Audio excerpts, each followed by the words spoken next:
অপূর্ব সৌন্দর্যের লীলাভূমি বাংলাদেশের দক্ষিণ পশ্চিমাঞ্চলের একটি সমৃদ্ধ জেলা হচ্ছে খুলনা।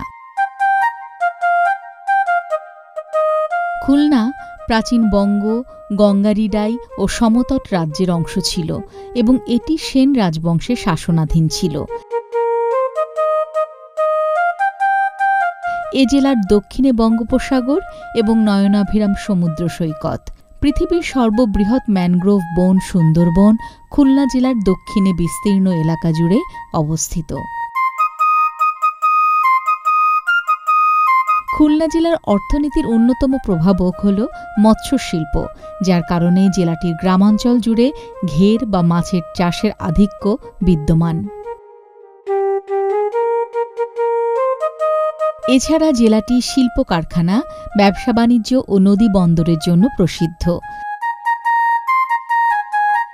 প্রায় ৬০০ বছর আগে ইসলাম ধর্ম প্রচার করতে দিল্লি থেকে সুফি সাধক খান জাহান আলী এ অঞ্চলে আসেন। তাঁর আগমনের পর থেকে বৃহত্তর খুলনা জেলা সমৃদ্ধির পথে এগোতে থাকে। খুলনা জেলার নামকরণের সঠিক ইতিহাস নিয়ে একাধিক মত প্রচলিত আছে। একটি মত অনুসারে ধনপতি সওদাগরের দ্বিতীয় স্ত্রী খুলনার নামে নির্মিত খুলনেশ্বরী মন্দির থেকে এই নামকরণ হয়েছে। অনেক বিজ্ঞজনের মতে কিসমত খুলনা মৌজা থেকে খুলনা নামের উৎপত্তি হয়েছে। খুলনার প্রাচীন নাম হল জাহানাবাদ। ইছামতি, যমুনা, কপোতাক্ষ, শিবসা, ভদ্রা, বলেশ্বর, ভৈরব ও রূপসা নদীর শাখা প্রশাখা যে ভূখণ্ডকে শতধা বিভক্ত করেছে তারই নাম খুলনা। এ জেলায় রয়েছে বেশ কিছু নামকরা শিক্ষা প্রতিষ্ঠান এবং ঐতিহাসিক স্থান।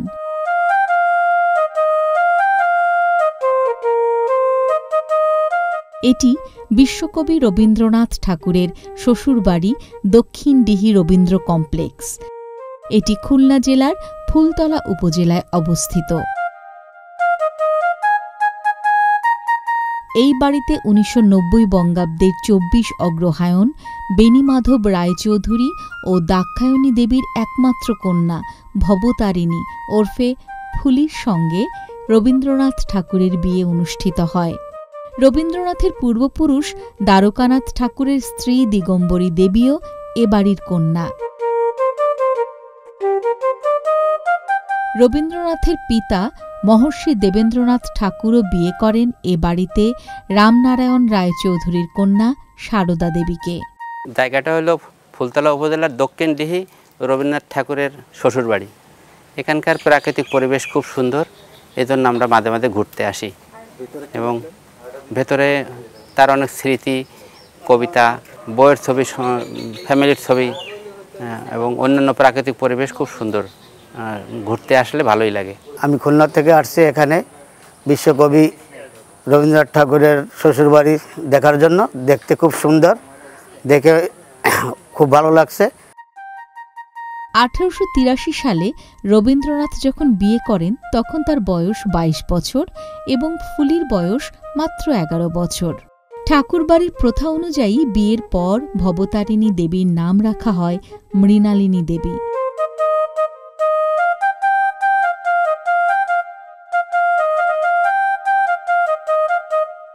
এখন এ বাড়িতে যে দোতলা নান্দনিক ভবনটি দেখা যায়, এখানে আগে একটি দোতলা টিনের ঘর ছিল।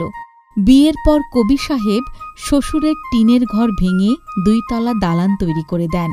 মৃণালিনী দেবী মাত্র ২৯ বছর বয়সে ১৯০২ সালে মৃত্যুবরণ করেন। আমি এখানে আসলাম ফুলতলা উপজেলার দক্ষিণদি গ্রামে। এখানে রবীন্দ্রনাথ ঠাকুরের শ্বশুরবাড়ি। এখানে খুব সুন্দর পরিবেশ, মনোরম দৃশ্য আছে। এখানে দেখার মতো অনেক সুন্দর সুন্দর জিনিস আছে। আপনারা সবাই আসবেন, এখানে অনেক দর্শনার্থী আসে দেখতে। আসলাম মেয়ের নিয়ে ঘুরতে রবীন্দ্রনাথ ঠাকুরের শ্বশুরবাড়ি। সব মিলায় ভালো পরিবেশ। আগের থেকে আমি অনেক আগেও আইছিলাম, প্রায় ২৫ বছর আগে হবে, তখন আইছিলাম। সেই সময়ের থেকে পরিবেশ এখন অনেক ভিন্ন। শহীদ হাদিস পার্ক। খুলনা জেলা শহরের প্রাণকেন্দ্রে পিসি রায় রোডে 1884 সালে খুলনা পৌরসভা প্রতিষ্ঠিত হওয়ার পর এটি স্থাপন করা হয়। 1925 সালে 16ই জুন মহাত্মা গান্ধী এই পার্কে এসে ভাষণ দেন। তাঁর সম্মানার্থে এ পার্কের নাম রাখা হয় গান্ধী পার্ক। এরপর 1969 সালে 21শে ফেব্রুয়ারি গণ অভ্যুত্থানের সময় পুলিশের গুলিতে নিহত হন শেখ হাদিসুর রহমান বাবু। তাঁর নামে পরবর্তীতে শহীদ হাদিস পার্ক নামকরণ করা হয়।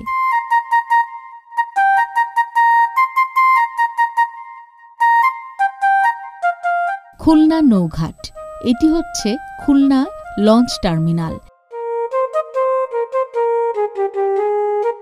এখান থেকে সুন্দরবন সহ দেশের দক্ষিণাঞ্চলে বেশ কয়েকটি জেলায় নদীপথে চলাচল করা যায়। এই নদীবন্দরের আশেপাশের এলাকাটি এখন মানুষের বিনোদন কেন্দ্র। রূপসা নদীর তীরে সকাল সন্ধ্যা হাজার মানুষের আনাগোনায় স্থানটি মুখরিত থাকে। 4 নম্বর, 7 নম্বর ঘাট, বরফকল এমন নামে বেশ কয়েকটি স্থান রয়েছে যেখানে মানুষ অবসর সময়ে ঘুরতে আসে। আমরা এই ঘাটের নৌকা মাঝি। আমরা এখানে প্রায় আমি 7 বছর ধরে নৌকা চালাই। আমরা 3 নদীর মোহনা, নৌবাহিনী ক্যাম্প এখান থেকে ঘুরে নিয়ে আসি। দুটো মিলে ঘুরে নিয়ে আসি 350 টাকা, নৌবাহিনী ক্যাম্পের দিন ঘুরে নিয়ে আসি 300 টাকা। এখানে শুক্রবারে অনেক লোকজন হয়, এমনি সময় অনেক লোকজন হয়। আমরা এখানে খুব এনজয় করি, অনেক লোকজন আসে, তারাও এনজয় করে। আমরা এই আশপাশ থেকেও ঘুরাই। নদী ভ্রমণটা খুব সুন্দর। বিশেষ করে নদীতে ছোট ছোট নৌকা করে ঘুরে বেড়ানো সহ মাঝে মধ্যে নৌকা বাইচ উপভোগ করা যায়। ইতোমধ্যে নদীর নাব্যতা রক্ষা করা, নদীর দখল দূষণ থেকে রক্ষা করা, সাধারণ মানুষ নদী বন্দরের এলাকা সহ সার্বিক পরিচ্ছন্নতা নিয়ে সচেতনতা সৃষ্টি করতে নানা রকম কর্মসূচি হাতে নিয়েছে। এই নৌঘাটটি নানা কারণে গুরুত্বপূর্ণ। এর মধ্যে শিল্পাঞ্চল এবং বিশেষত হিমায়িত চিংড়ি রপ্তানির জন্য এই ঘাটটি আলোচিত।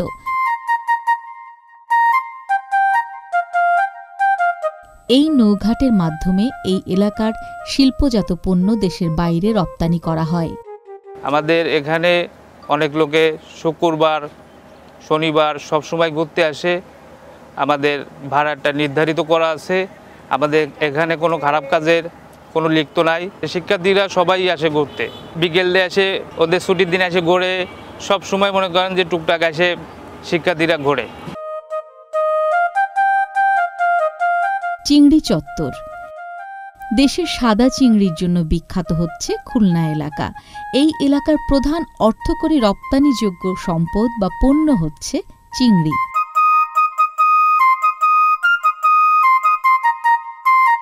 খুলনা শহরের রয়েল মোড়ে চিংড়ি মাছের একটি ঐতিহ্যবাহী ভাস্কর্য স্থাপন করা হয়েছে, যা চিংড়ি চত্বর নামে পরিচিত, যা এ অঞ্চলের চিংড়ি শিল্পের প্রতিনিধিত্ব করে।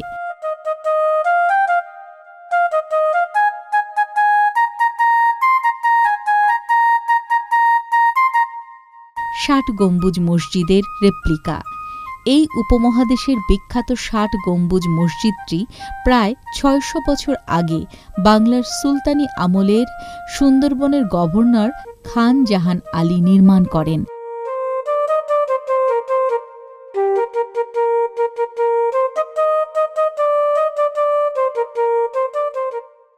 এটি সমগ্র দক্ষিণ এশিয়ার সবচেয়ে চিত্তাকর্ষক মুসলিম স্মৃতিস্তম্ভগুলোর মধ্যে অন্যতম।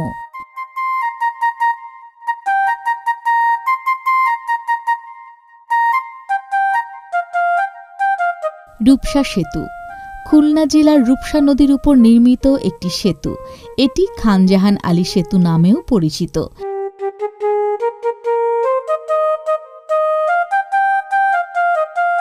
এই সেতুর বিশেষ বৈশিষ্ট্য হল 2 প্রান্তে 2টি করে মোট 4টি সিঁড়ি রয়েছে, যার সাহায্যে মূল সেতুতে ওঠা যায়।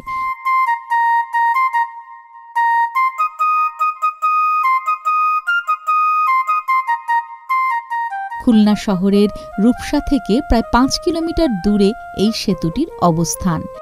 এই সেতুকে খুলনা শহরের প্রবেশদ্বার বলা হয়।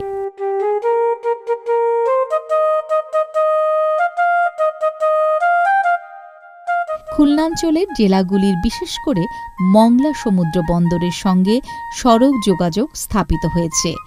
দৈর্ঘ্যে 1.60 কিলোমিটার এবং 16.48 কিলোমিটার প্রস্থ সেতুটিতে পথচারী ও অযান্ত্রিক যানবাহনের জন্য বিশেষ লেন রয়েছে। বর্তমানে এটি খুলনার একটি দর্শনীয় স্থানে পরিণত হয়েছে।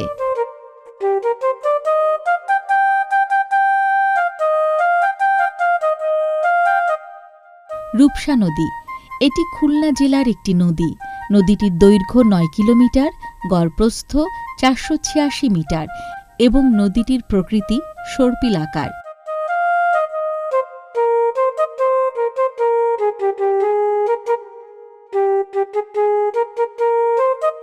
নদীটি পদ্মার একটি শাখা নদী। এটি ভৈরব নদ থেকে উৎপত্তি হয়েছে, পরবর্তীতে পশুর নদী নামে প্রবাহিত হয়েছে। খুলনা তথা দক্ষিণ অঞ্চলের লাইটার জাহাজ চলাচলের অন্যতম মাধ্যম এই নদী।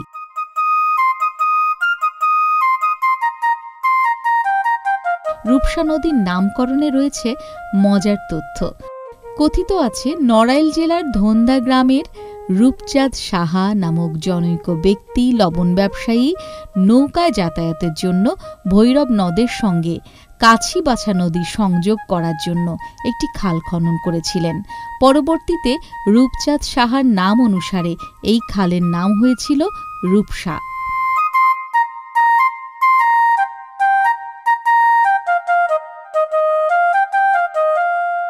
এই কৃত্রিম খাল ভৈরব নদের প্রচণ্ড প্লাবনে বিরাট ভয়ঙ্কর নদীতে পরিণত হয়। রূপসা শুধু নিজেই নদীতে পরিণত হয়ে ক্ষান্ত হয়নি, প্রচণ্ড ভাঙনের মুখে ফেলেছে কাজীবাছা নদীকেও।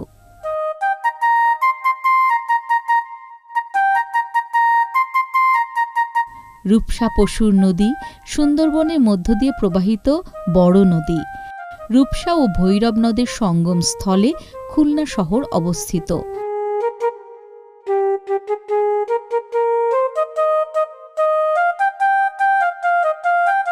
রূপসা নদী 12 মাস সচল থাকে।